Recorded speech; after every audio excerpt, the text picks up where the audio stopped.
மாற்றத்தின் எதிரொலி ஹேஷ்டேக்கிற்கு பின்னால் உள்ள பயணம் ஒரு நகைச்சுவை தருணத்துடன் ஒரு புரட்சியை தூண்டுகிறது.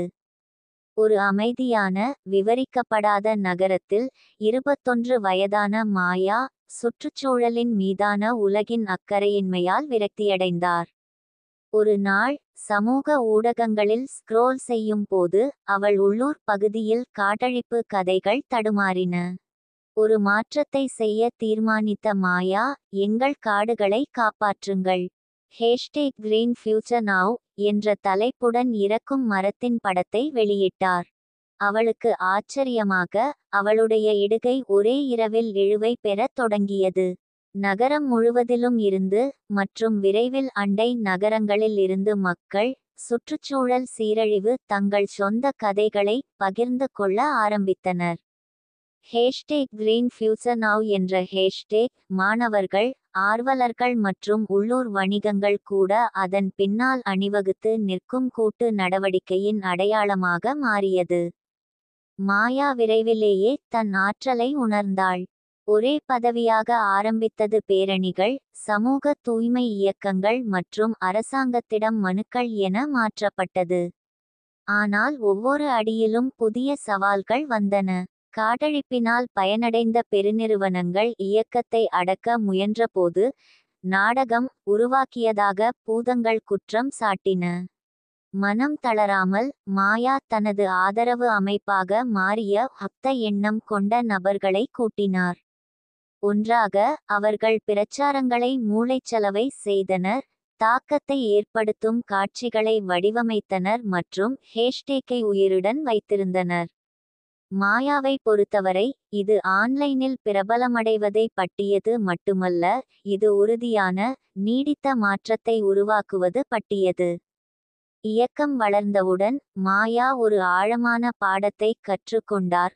ஒவ்வொரு வைரல் தருணத்திற்கும் பின்னால் விடாமுயற்சி, தைரியம் மற்றும் குழுப்பணி ஆகியவற்றின் கதை இருந்தது.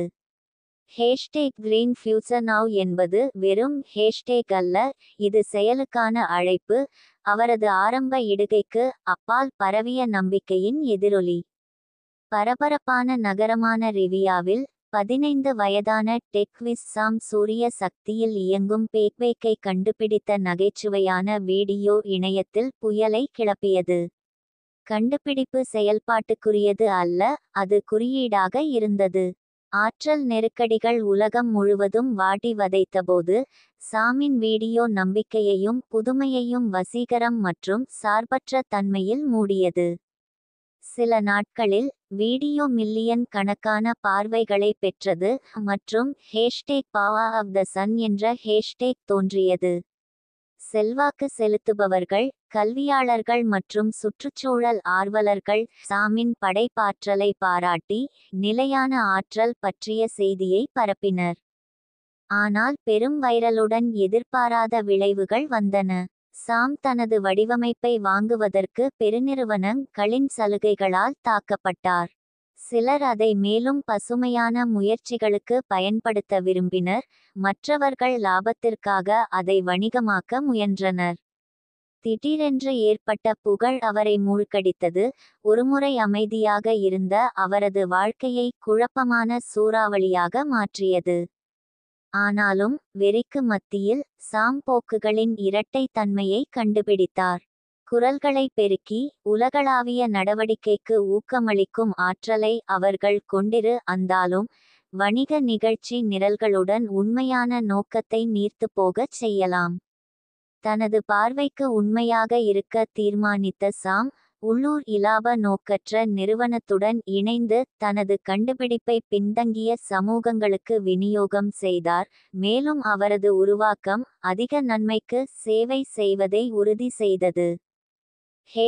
#Power of the sun trend தொடர்ந்ததால், புதுமையின் ஒரு தீப்பொறி உலகை வடிவமைப்பதில் ஆழமான தாக்கத்தை ஏற்படுத்தக்கூடும் என்பதை சாம் உணர்ந்தார். நல்லது அல்லது கெட்டது, போக்குகள் சக்திவாய்ந்த கருவிகளாக இருந்தன, அவை பொறுப்புடன் செயல்படும் போது குறிப்பிடத்தக்க மாற்றத்தை ஏற்படுத்தும். மாயாவின் இயக்கம் #கிரீன் ஃபியூச்சர் நவ் செல்வாக்கு மிக்க ஆர்வலர்கள் மற்றும் ஊடக நிறுவனங்களின் காதுகளை எட்டியது. உள்ளூர் முன்முயற்சியாக ஆரம்பித்தது தேசிய உரையாடலாக உருவானது. பிரபலங்கள், பத்திரிகையாளர்கள் மற்றும் அரசியல்வாதிகள் கூட ஹேஷ்டேக்கை பயன்படுத்தினர். இது சுற்றுச்சூழல் நீதிக்கான பேரணியாக மாற்றப்பட்டது. இருப்பினும் மாயா ஒரு புதிய சவாலை எதிர்கொண்டார். அதிக பார்வையாளர்களுடன் அதிக பங்குகள் வந்தது. அவரது ஹேஷ்டேக்கின் கீழ் தவறான தகவல்கள் பரவத் தொடங்கின.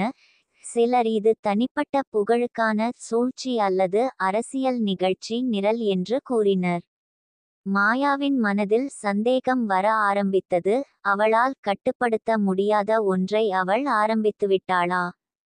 பின்வாங்குவதற்கு பதிலாக குழப்பத்தை நேருக்கு நேர் எதிர்கொள்ள மாயா முடிவு செய்தார். அவர் பசுமை உச்சி மாநாட்டை ஏற்பாடு செய்தார். அனைத்து தரப்பு மக்களையும் ஒன்றிணைத்து நடவடிக்கை எடுக்கக்கூடிய தீர்வுகளை பற்றி விவாதித்தார்.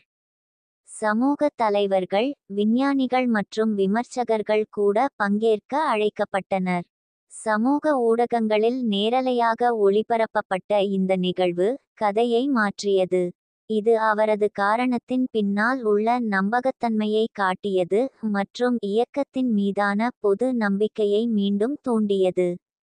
சுற்றுச்சூழல் பாதுகாப்பிற்கான சட்டம் அவரது ஊரில் நிறைவேற்றப்பட்டதால் மாயா தனது முயற்சிகளின் ஆழமான தாக்கத்தை உணர்ந்தார். ஹேஷ்டேக் கிரீன் ஃபியூச்சர் நவ் என்பது ஒரு விரைவான போக்கு அல்ல, இது கூட்டு பொறுப்பு மற்றும் மாற்றத்தின் மரபு ஆனது. போக்குகள் மங்கினாலும் அவற்றின் எதிரொலிகள் என்றென்றும் நிலைத்திருக்கும் என்பதை மாயா கற்றுக்கொண்டார். வைரல் விளைவு: போக்குகள் நமது உலகத்தை எவ்வாறு வடிவமைக்கின்றன? சாமின் கண்டுபிடிப்பு அவரை கவனத்தில் கொள்ள வைத்தது, ஆனால் புகழ் ஒரு விலையுடன் வந்தது. ஒரு காலத்தில் அவரது கண்டுபிடிப்பை நாடிய நிறுவனங்கள் இப்போது நம்பிக்கையை பணமாக்குவதற்கான இலாபகரமான வாய்ப்புகளை நிராகரிப்பதாக குற்றம் சாட்டின. இதற்கிடையில் விமர்சகர்கள் அவரது கண்டுபிடிப்பு நிலையானது மற்றும் பெரிய அளவில் நடைமுறைக்கு மாறானது என்று கூறினர். அவற்றை தவறு என்று நிரூபிக்க தீர்மானித்த சாம் தனது சூரிய சக்தியில் இயங்கும் பையை செம்மைப்படுத்துவதில் மூழ்கினார். இலாப நோக்கமற்ற மற்றும் வளர்ந்து வரும் இளம் பொறியாளர்களின் குழுவின் ஆதரவுடன் அவர் ஒரு மேம்பட்ட பதிப்பை உருவாக்கினார். அது மலிவு மற்றும் நீடித்தது. அதன் திறனை வெளிப்படுத்த சாம் சன்ஷைன் ப்ராஜெக்டை தொடங்கினார். இது ஆற்றல் இல்லாத பகுதிகளில் உள்ள மாணவர்களுக்கு பேக்பேக்கை விநியோகிக்கும் உலகளாவிய பிரச்சாரமாகும். இருப்பினும் அதைத் தொடர்ந்து வந்த சர்ச்சைகளை காட்டிலும் திட்டத்தின் வெற்றியில் ஊடகங்கள் அக்கறை காட்டவில்லை. ஒரு போட்டி நிறுவனம் சாம் அவர்களின் தொழில்நுட்பத்தை திருடியதாக குற்றம் சாட்டியது, அவரை சட்ட போருக்கு இழுத்தது. பொதுமக்களின் கருத்து அலைக்கழிக்கப்பட்டது, மேலும் hashtag power of the sun என்ற ஹேஷ்டேக் ஆதரவாளர்கள் மற்றும் எதிர்ப்பாளர்களின் போர்க்களமாக மாறியது. கொந்தளிப்புக்கு மத்தியில் சாம் ஒரு தைரியமான முடிவை எடுத்தார். அவர் உற்பத்தி செயல்முறையை நேரலையில் ஒளிபரப்பினார் மற்றும் அவரது கூற்றுக்களை சரிபார்க்க தொழில் வல்லுநர்களை அழைத்தார். வெளிப்படைத்தன்மை அவரது விமர்சகர்களை அமைதிப்படுத்தியது மற்றும் பொது ஆதரவை மீண்டும் தூண்டியது. சட்ட வழக்கு கைவிடப்பட்டது, மேலும் சன்ஷைன் திட்டம் உலகளாவிய அங்கீகாரத்தை பெற்றது.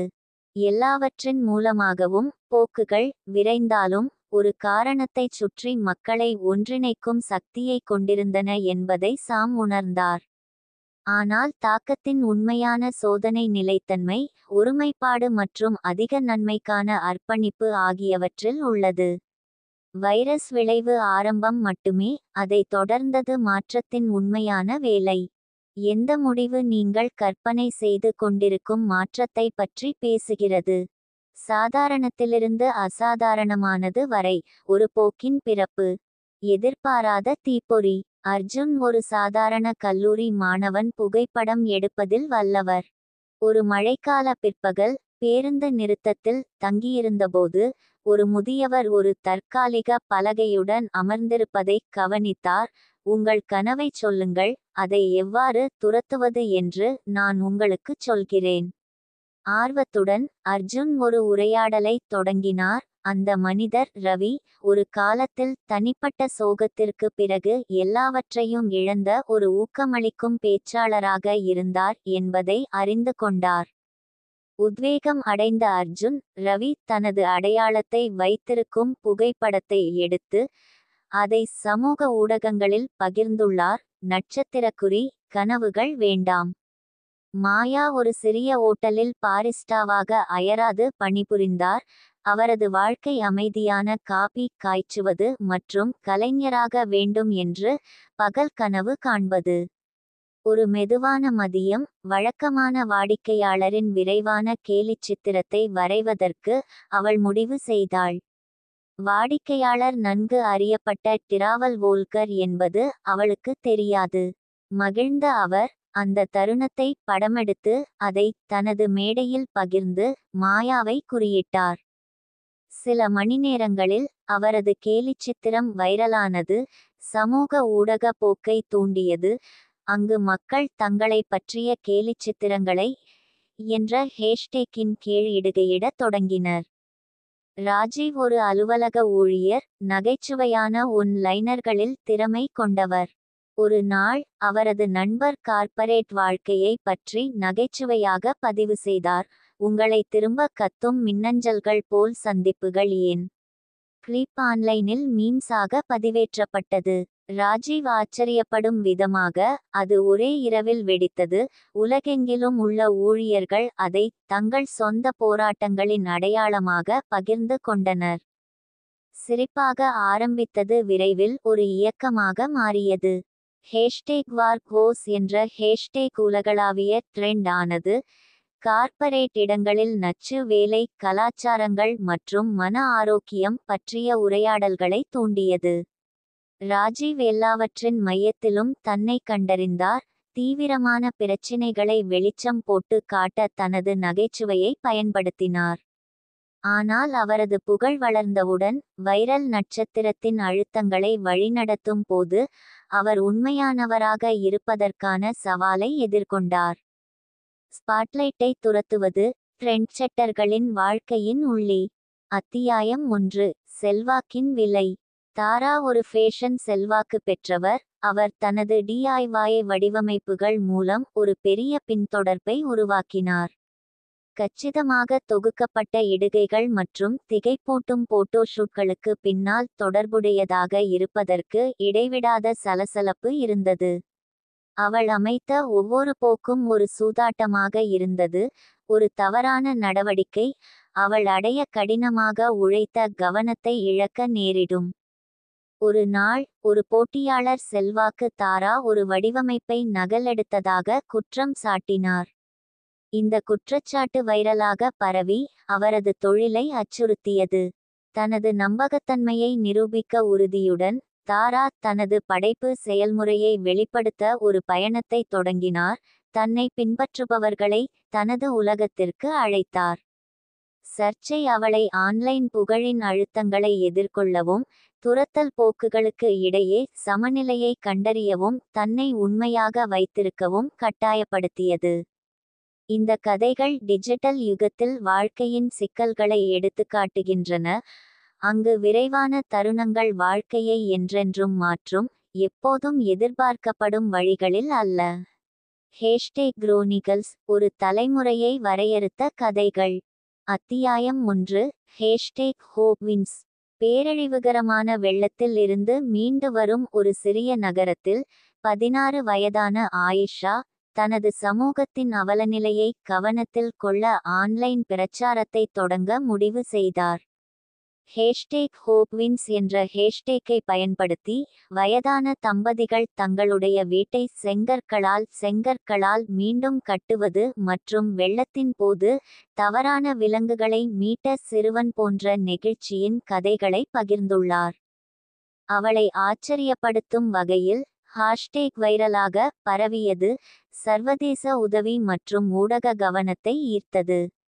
ஆனால் ஹேஷ்டேக் ஹோப் வின்ஸ் இழுவை பெற்றதால், இது அவரது இடுகைகளின் நம்பகத்தன்மையை கேள்விக்குள்ளாக்கும் பூதங்களையும் சந்தேக நபர்களையும் ஈர்த்தது.